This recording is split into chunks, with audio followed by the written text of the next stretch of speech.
The Constitution, executive orders, and case law clearly give the president broad authority to classify and declassify documents. Similarly, prevailing law also requires federal officials to follow certain procedures in declassifying documents. Federal officials, the president is the president, to establish specificity and memorialization for future handling. But the extent of a president's legal authority to unilaterally declassify materials without those formalities has yet to be challenged in court. So what we have here is a rogue prosecutor, rogue attorney general says, okay, we'll challenge it in court. We're indicting you. Is that the way, ladies and gentlemen, we're supposed to figure this stuff out, even if you believe there's some conflict or confusion? No, I don't think so. That's not the way it's supposed to work at all. Now, what about this issue of obstruction, ladies and gentlemen? Well, the Department of Justice took a position on obstruction when it came to the Espionage Act, the Presidential Records Act. They took a formal position when it came to the former Secretary of State, the Democrat nominee for president in 2016, Hillary Clinton. They said, we will not prosecute such cases. That was the position of the Department of Justice. That's their precedent. And the Hillary case is much worse than you know. Peter Van Buren, a national security attorney, formerly of the State Department, he wrote a commentary in Reuters.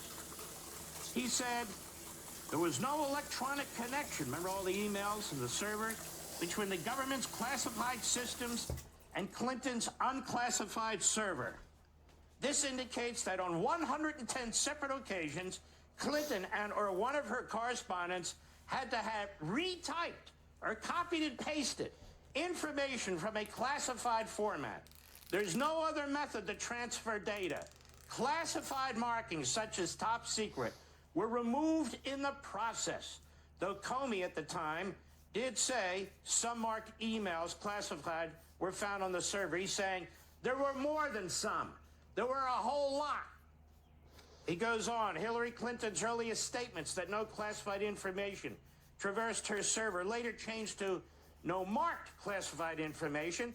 Comey explained emails found in others' inboxes, messages not turned over by Clinton to the State Department, were work-related. Clinton claimed she turned over all work-related emails. Despite this, the questions of perjury and obstruction of justice were not addressed. In addition, Comey stated Clinton's lawyer deleted all emails they did not turn over to the Department of State and then clean their devices in such a way as to preclude complete forensic recovery. He added, it's also likely that there are other work-related emails they did not produce to State and that we did not find elsewhere. None of this was addressed in the context of destructive evidence. In other words, none of it was addressed by the Department of Justice in relation to obstruction of justice or conspiracy to obstruct. The director of the FBI labeled the leading contender for the presidency and her staff as extremely careless in the handling of America's secrets. In the current political climate, this is generally seen as positive news by Clinton supporters. The new standard apparently being not under indictment. Few believed rightly or wrongly that Hillary Clinton would face criminal charges over her handling of classified material, yet the questions not addressed by the FBI remain. Obstruction, false statements, which they've now applied to Donald Trump. That was the position of the Department of Justice 11 years ago.